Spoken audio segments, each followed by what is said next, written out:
Dongeng Bahasa Indonesia.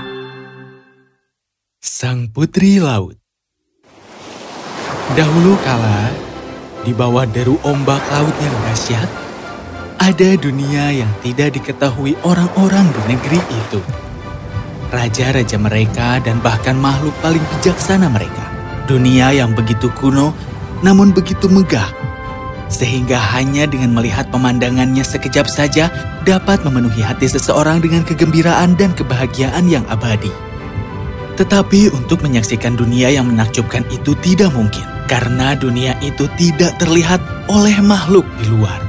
Dan siapapun yang membanggakan cerita-ceritanya sebagai pengamat hanya bersikap menggelikan, dan kau harus segera berpaling darinya. Tapi bukan aku, tidak Tuan. Karena aku telah menjadi bagian dari dunia yang indah ini untuk waktu yang sangat lama. Menyaksikan setiap hal ajaib kecil yang pernah terjadi. Dan hari ini, aku akan menceritakan sebuah kisah dari kedalaman dunia ini. Ikuti aku. Kau lihat, Raja Octopius kita adalah penguasa terbaik di seluruh dunia dan akan melakukan segalanya untuk membuat Marbeland bahagia dan sejahtera. Segalanya menjadi indah. Dan para penduduk ikan puas. Ditambah dengan kelahiran sang putri. Dia akan dinamakan Kylie. Oh, betapa menggemaskannya Putri Kylie. Rambutnya seperti rumput laut yang hijau, cerah dan bercahaya, dan matanya yang kecil seperti mutiara.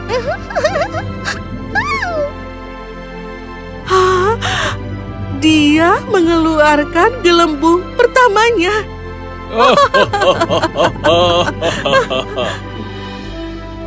Tapi pasang surut akan berubah saat roh jahat laut, Vinara yang terbangun dari tidur panjangnya, mengarahkan pandangannya ke dunia kita. Salam untuk Raja Laut yang agung, Octopius yang perkasa, dan juga rahmatnya, Ratu Marina. Aku adalah Vinara yang datang kepadamu dengan membawa hadiah untuk putrimu. Aku pernah mendengar bahwa dia adalah makhluk tercantik di seluruh lautan. Terima kasih Vinara, dia memang adalah makhluk yang tercantik di seluruh lautan. Kalau begitu, aku akan segera melihatnya. Aku akan dengan senang hati memberikan restuku untuknya. Kau tahu apa?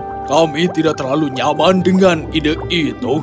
Reputasimu dulu begitu buruk. Jadi... Octopius, kau mempermalukan aku di depan para ikan-ikanmu.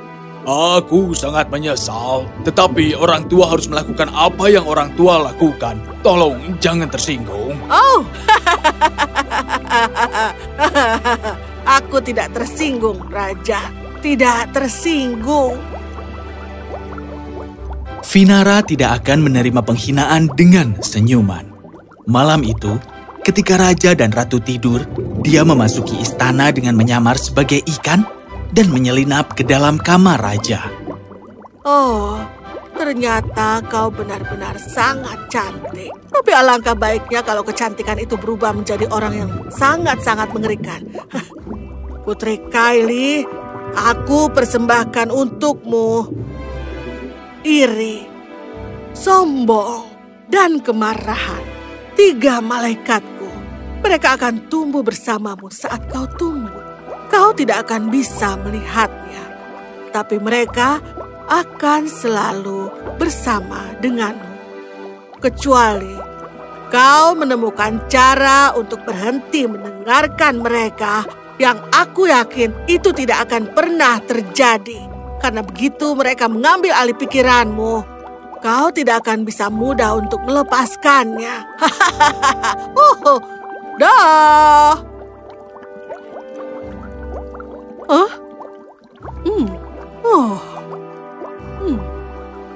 Dan kemudian jadilah seperti itu. Ketika Putri Kylie tumbuh, sikapnya semakin memburuk. Cangkang itu terlihat sangat menyenangkan. Kau harus memilikinya. Berikan itu padaku. Tapi itu milikku. Jangan lupa aku ini seorang putri. Aku bisa mendapatkan apa yang kusuka. Nancy, di mana tiaraku? Aku memberikannya padamu, Kylie. Itu bukan cara untuk berbicara dengan seorang putri. Tunjukkan padanya. Oh, benarkah? Jadi menurutmu aku ini pelupa? Tidak. Bukan itu yang kukatakan. Maafkan aku akan mencarinya sekarang. Tidak perlu. Aku pecat. Apa? Kylie, kesatria ombak dari Pasifik telah datang ke sini untuk menemuimu. Halo, Putri. Itu hanya seorang kesatria biasa, Kylie, dan kau seorang putri dan kau seharusnya tidak terhibur oleh siapapun kecuali pangeran. Oh, halo. Apakah kau kesini untuk minta sedekah?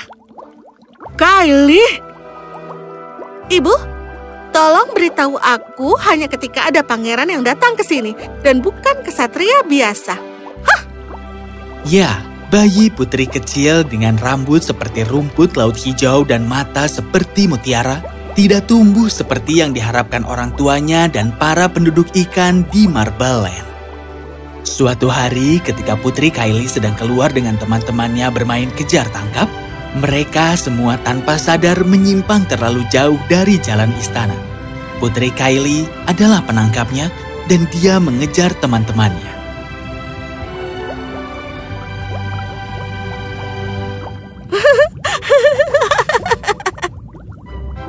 Saat Putri mengejar teman-temannya, tiba-tiba dia melihat sesuatu. Sesuatu yang bersinar dari permukaan laut. Karena penasaran, dia berbalik ke arah itu dan mulai berenang ke arahnya. Dia tidak mengetahui bahwa dia semakin jauh dari teman-temannya. Benda apa itu?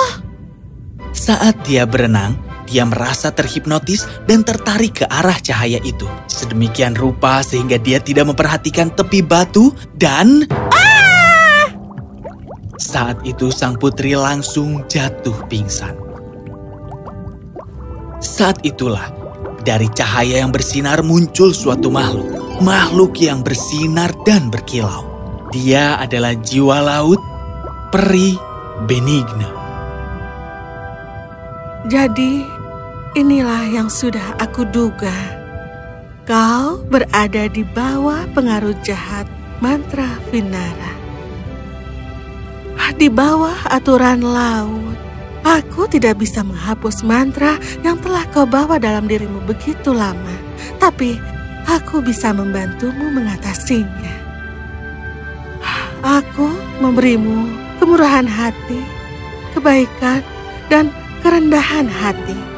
Mereka akan menyertaimu, membimbingmu, dan mencoba menunjukkan jalan yang benar. Tetapi, mendengarkan mereka itu adalah terserah padamu. Berhati-hatilah, Putri.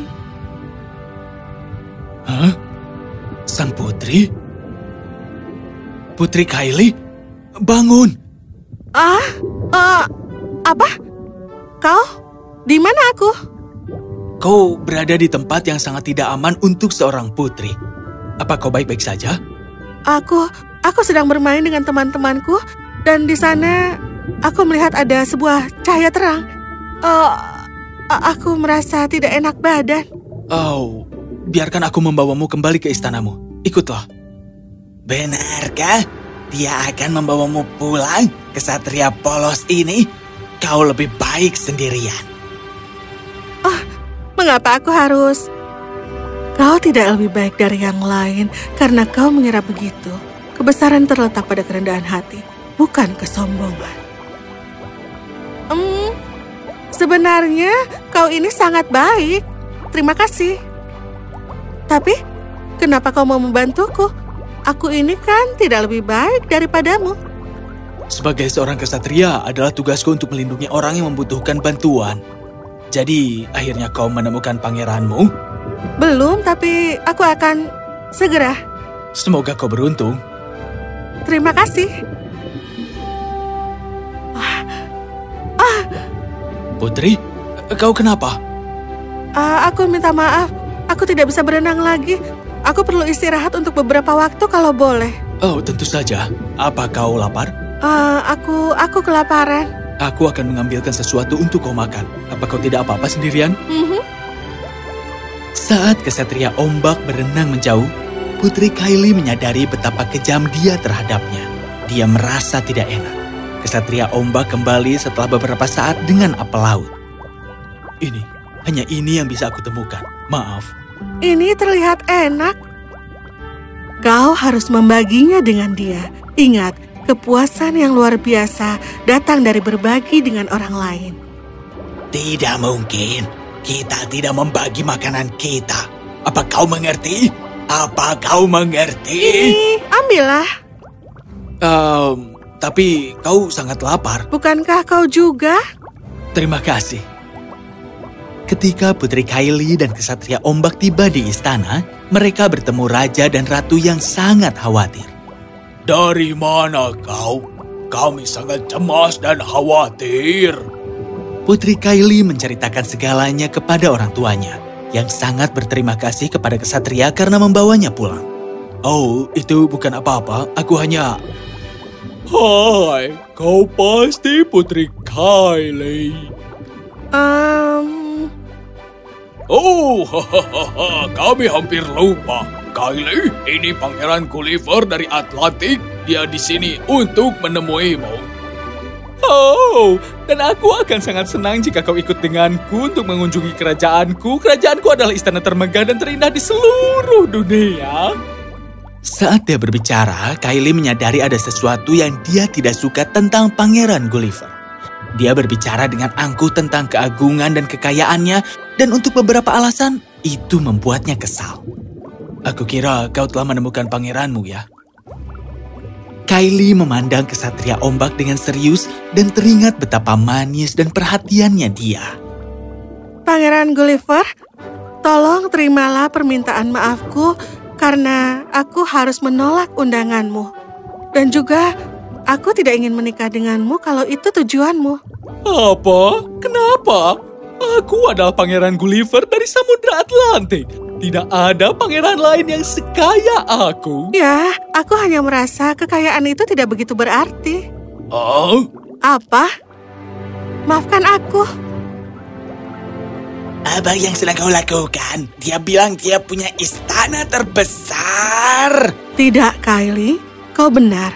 Kebaikan dan cinta lebih berharga dari semua kekayaan di dunia. Berani sekali kau mengabaikanku dengan cara yang memalukan. Kau akan menerima akibatnya. Hei, jangan berani-berani. Hah? Kau hanya kesatria rendahan. Mungkin, setidaknya aku tahu bagaimana menghormati wanita.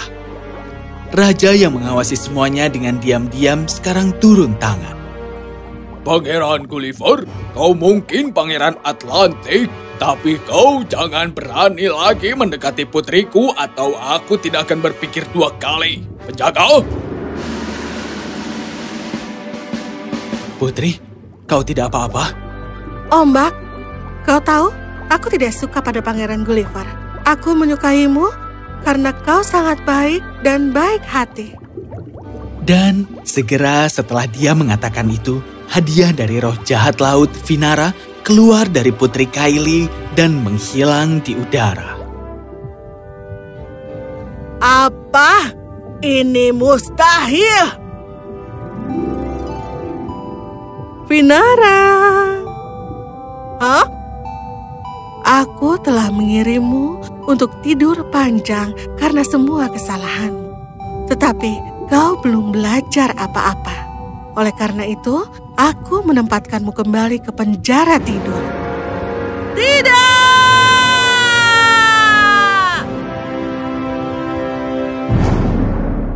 Maka, Putri Kylie menjadi orang yang hangat dan baik hati seperti yang selalu dia inginkan. Kesatria ombak juga telah jatuh cinta padanya dan setelah beberapa saat mereka menikah. Hadiah peri benigna, kedermawanan, kebaikan dan kerendahan hati tetap bersamanya selamanya. selalu mengingatkannya bahwa tetap rendah hati dan bersikap baik dan murah hati tidak hanya membantu orang lain, tetapi juga diri sendiri. Oh, dan siapa aku? Aku Kerajaan Marbeland.